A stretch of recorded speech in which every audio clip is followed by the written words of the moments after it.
భూ సమస్యల నివారణకు ప్రభుత్వం భూభారతి బిల్లును తీసుకొచ్చిందని ముఖ్యమంత్రి రేవంత్ రెడ్డి తెలిపారు.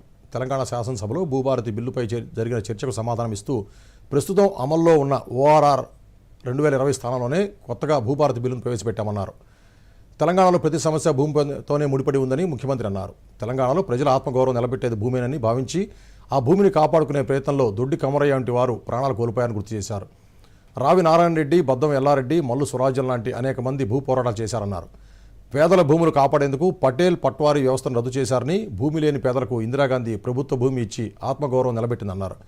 గత ప్రభుత్వం తెచ్చిన ధరణి రైతులను తమ భూములకు దూరం చేసిందని ముఖ్యమంత్రి వివరించారు. ధరణి ముసుగులో అనేక అక్రమాలు జరిగాయని రేవంత్ రెడ్డి ఆరోపించారు. భూ యజమాని అయితే ఉన్నాడో ఆ యజమానుల యొక్క హక్కులను కాపాడడానికి సమయం సందర్భం వచ్చినప్పుడల్లా మనం చట్టాలు చేసుకున్నాం. ఆ చట్టాల ద్వారా వాళ్ళ హక్కులను కాపాడుతూ వచ్చినాం. ఈ బిల్లు ఒక అద్భుతం. ఇందులో ఏమైనా చిన్న చిన్న సూచనలు ఎగ్జిక్యూటివ్ ఆర్డర్స్లో ఏమైనా కావాలంటే కూడా మనం కరెక్షన్ చేసుకుందాం. అట్లాంటి హక్కులను కాపాడడానికి భూభారతి 2024 చట్టాన్ని మా రెవెన్యూ శాఖ మంత్రి పొంగులేటి శ్రీనివాసరెడ్డి గారు ఏదైతే సభలో ప్రవేశపెట్టారో సభ్యులందరూ వీలైనంత మేరకు చర్చించారు. కొన్ని రిటర్న్లు కూడా ఎవరికన్నా ఇచ్చినా కూడా వాటిని కూడా మనం పరిగణలోకి తీసుకుందాం. అన్ని రకాలుగా ఒక మంచి చట్టం చేసుకుందాము. ధరణిపై ప్రభుత్వం